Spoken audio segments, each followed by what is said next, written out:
Now on page 10 of the owner's manual, you'll see the instructions for installing the power switch for the saw. And it comes pre-wired. Be careful not to cut the cord that comes with it. Let's go ahead and open this up. Again, be careful not to get into the electrical cord. Bring this out. Be careful, there's some hardware that can rattle loose inside the bag. I'd like to loosen up the cord right now, so I've got the cord out of the way. I'll let that hang down. You'll see that there's a couple of holes in the top, and the fasteners come installed, but every once in a while you'll see that they come loose, and in this case they have. So be careful not to throw any of your packing materials away until you're completely done with the installation. I'll set these to the side.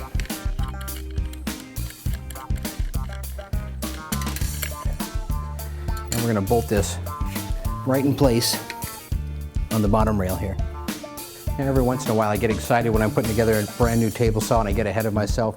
The end cap that I put on in place here needs to actually be removed for me to install the switch. So I'm going to remove that just real quick here. Quick screw gun. These come right off.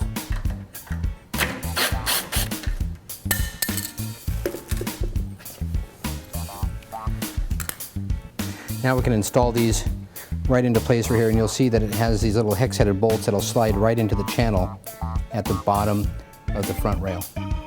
Now the easiest way to do this is to go ahead and put the washer right over the head of the bolt, bring the bolt through the bottom, and then put the square-headed bolt, or square-headed nut I should say, on the top here.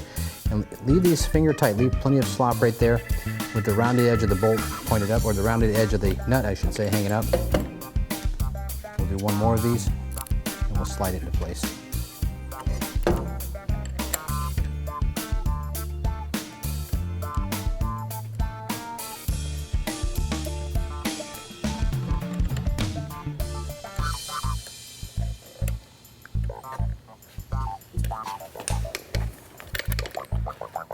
Now with those pushed up in the up position, we're going to slide those into the hole, right into that little T-slot, right in the end of the fence rail. Line them up, slide it in. Now you can position this anywhere you want to up and down the front part of the fence rail. What I like to do is take a good look at your saw. I'll place this to the left-hand side of the crank right here so that I don't interfere with that as I'm raising and lower it. But I want to have it close enough that I can hit that off switch anytime I need to, either with my hand or bump it with my knee. So I like it right about in this position. I'm going to use a number 10 wrench, and we're going to go ahead and tighten up these little bolts right now.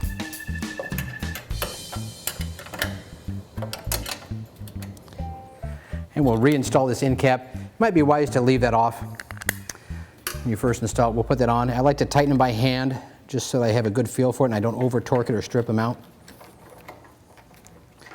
One screw, I'll leave it a little loose, put the second screw in, and then we'll snug them both down.